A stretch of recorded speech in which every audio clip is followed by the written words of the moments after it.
Hello, trading is closed on July 15th, 2020. We'll go over our calls. First of all, I have a correction to make. Someone was kind enough to point this out to me. These were the numbers I had for my targets. They're correct, but when I copied them, I miscopied this one. Some reason instead of 53.81, I made it 51.81, so I'll make that correction. We had this old target from July 13th. It didn't print within its preferred time frame, but it did print today. We still have these other targets here. Gotten a few emails saying the system doesn't work. I'll tell you, the last month or two we've had a very unusual situation where practically every target printed within its preferred time frame. That's the exception rather than the rule. It isn't anything unusual to have a few targets which don't print within their preferred time frame. I've gone up to 10 or 11 a couple of times a year typically, but at some point in the past 18 years anyway, they do print at some time, even if they don't print when you want them to. Here's what we said. Said the pattern for today had a really high. We got that. We said that unless we gap up the lower targets were a favorite to print, and we gapped up.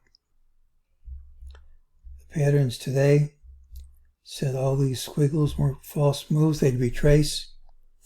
I don't know if it's enough to make anybody any money by trading them, but it certainly is good enough to prevent people from losing money by jumping on a train which is going to go in reverse. Prior to getting on to today's call, I'd appreciate it if people could help me out. It used to be with TradeStation, you move your cursor here, you could magnify certain parts of the screen. There'd be a plus with a magnifying glass around it. That's gone. Tried to contact TradeStation. I wrote them 2 days ago. They haven't replied. Somebody's figured out how to do it. I'd appreciate hearing from them. Well, we gapped up today, hit a higher high, closed under all these highs. We also closed under all these highs. Typically, when you hit this level so many times, eventually you're going to break through. But when you gap up, hit a higher high, close under all of them, all these highs, it's a negative pattern, and you either invalidate it by gapping and taking out the high early, or else you see lower prices tomorrow. Doesn't mean you have to close lower, but if we don't negate the pattern early, there should be an early drop, and tomorrow does have the early low.